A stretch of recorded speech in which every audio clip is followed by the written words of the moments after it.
ఆఖరి రాశి మీనరాశి. 2025 సంవత్సరం ఆగస్టు నెలలో మీనరాశి వారికి ఏ విధంగా ఉండబోతుందో గురువుగారి మాటల ద్వారా తెలుసుకుందాం. 2025 సంవత్సరం ఆగస్టు నెల చివరి రాశి 12వ రాశి మీనరాశి ఫలితాలు చెప్పుకుందాం. ఈ మీనరాశికి వచ్చేటప్పటికల్లా ఏలినాటి శని 2వ భాగం జన్మంలోకి వచ్చాడు. వీళ్ళకి అష్ట కష్టాలు, చెప్పరాని కష్టాలని కూడా వచ్చి బాధలు పడుతూ ఉన్నారు. ఈ రాశి వాళ్ళకి ఎవరు ఏమి చెప్పినా ఏమీ లాభం లేదు. శుక్రుడు ఒకడు, రవికేతువులు తప్పితే ఏ గ్రహాలు బాగాలేవు. కాబట్టి ఈ రాశి వాళ్ళు ముందు డేట్ ఆఫ్ బర్త్ ద్వారా జాతకం చూపించుకోండి. అట్లా లేని పరిస్థితుల్లో డేట్ ఆఫ్ బర్త్ లేకపోతే హస్త సాముద్రిక ద్వారా మీ జాతకం చూపించుకోండి.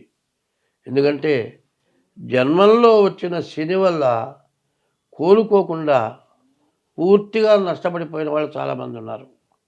కాబట్టి మీరు పూర్తిగా నష్టపడిపోకుండా ఉండాలంటే ముందు డేట్ ఆఫ్ బర్త్ ద్వారా కానీ హస్త సాముద్రిక ద్వారా కానీ మీ జాతకం చూపించుకొని ఆ చెప్పిన విధానంలో ఫాలో అవ్వటం చాలా మంచిది. కాబట్టి ఈ రాశి వాళ్ళు చాలా కష్టాల్లో ఉన్నారని చెబుతున్నాను.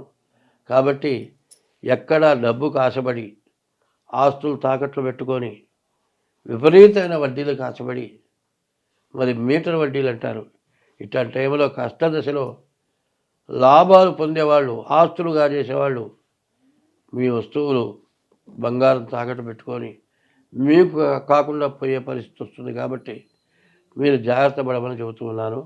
స్వస్తి. ధన్యవాదాలు గురువుగారు. చూశారు కదా, 2025 సంవత్సరం ఆగస్టు నెలలో 12 రాశుల వారికి ఏ విధంగా ఉండబోతుంది అనేది, మేషరాశి నుంచి మీనరాశి వరకు ఎవరెవరు ఏమేం చేయాలి, ఎలాంటి పరిహారాలు చేయించుకోవాలి, అవన్నీ కూడా గురువుగారు సవివరంగా తెలియచేశారు. మరో అతిథితో మళ్ళీ కలుద్దాం. నమస్తే.